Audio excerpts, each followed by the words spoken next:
Assalamualaikum warahmatullahi wabarakatuh.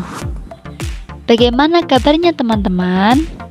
Semoga selalu dalam keadaan sehat ya. Pada video kali ini kita akan belajar materi akidah akhlak kelas 5 semester ganjil, yaitu dengan tema indahnya berperilaku terpuji ketika bertamu. Selamat menyimak. Yang pertama, adab tamu. Bertamu dalam bahasa Arab dikenal dengan istilah ata liziarati, artinya datang berkunjung. Menurut istilah, bertamu merupakan kegiatan mengunjungi rumah sahabat, kerabat, ataupun orang lain dengan tujuan untuk menjalin persaudaraan ataupun untuk suatu keperluan lain dalam rangka menciptakan kebersamaan dan kemaslahatan bersama. Agama Islam mengatur seluruh perilaku atau tindak tanduk manusia, mulai dari bangun tidur hingga tidur kembali, semua ada tata cara atau aturannya, termasuk bertamu, baik yang bertamu atau tuan rumahnya. 1. Adab tamu. Ada beberapa hal yang perlu diperhatikan ketika bertamu.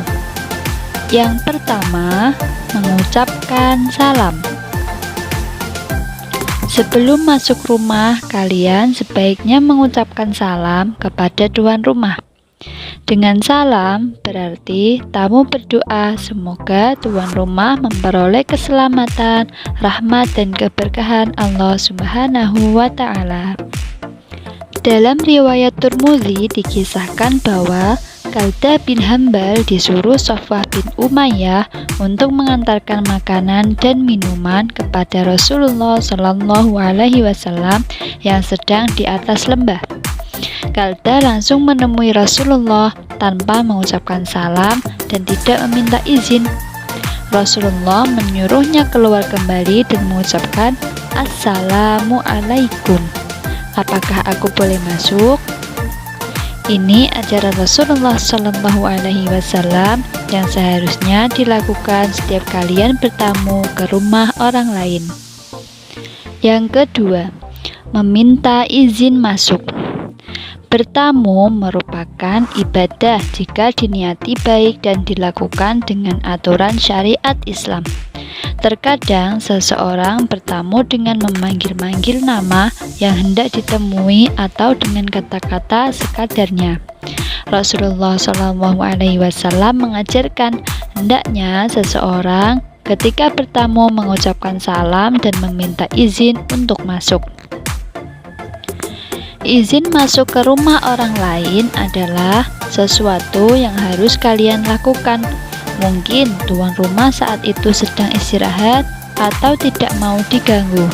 Dengan minta izin berarti kalian memberi kesempatan tuan rumah berbenah diri lalu menyambutnya. Yang ketiga, posisi berdiri tidak menghadap pintu masuk.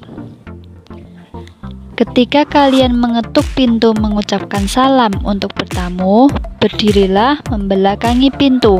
Tidak dibenarkan menghadap ke dalam rumah melalui pintu yang terbuka atau mengintip dari balik jendela.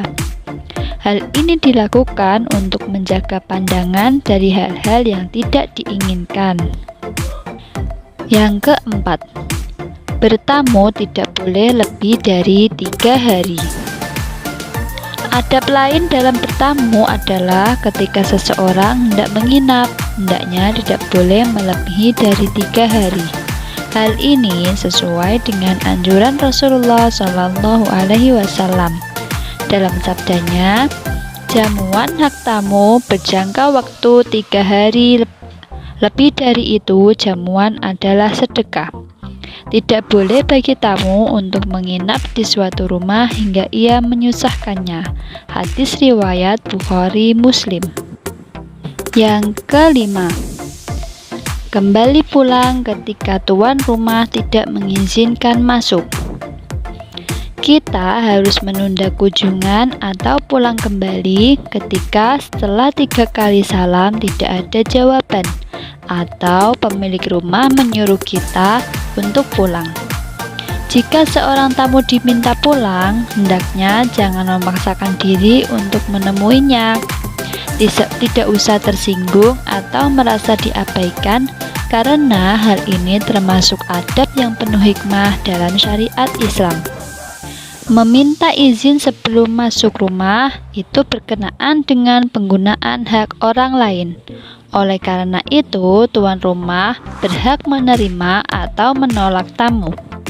Jika kamu disuruh kembali, maka kembalilah. Tuan rumah bukan menolak hak yang wajib bagimu, tetapi dia ingin berbuat kebaikan. Yang keenam, tidak memandang seluruh ruangan dengan penuh kecurigaan. Bila kalian telah diizinkan masuk untuk bertamu oleh tuan rumah, silakan masuk dan boleh duduk di tempat yang disediakan. Tetapi perlu diingat, jagalah pandangan kalian dari hal-hal yang tidak boleh dilihat. Jangan biarkan pandangan kalian mengikuti rasa ingin tahu dan menyelidiki sekitarnya.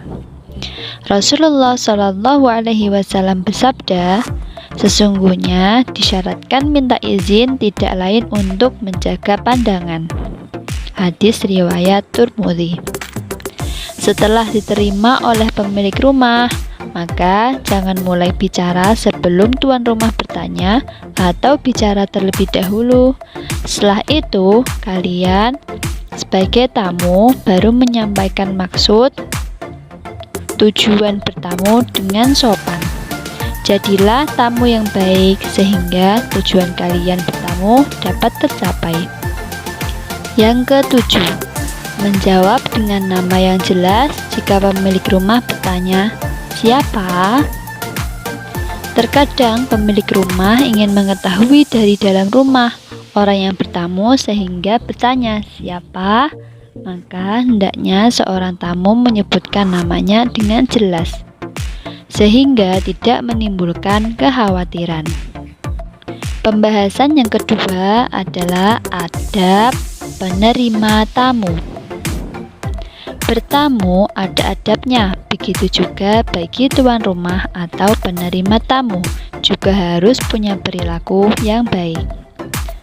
Beberapa adab bagi penerima tamu yang perlu diperhatikan antara lain: 1. Memuliakan tamunya. 2. Jangan menunggu sampai tamu datang. Sebaiknya kita memasak makanan kemudian mengundang orang untuk datang makan bersama kita. 3. Disunahkan bagi tuan rumah menemani tamu makan. 4.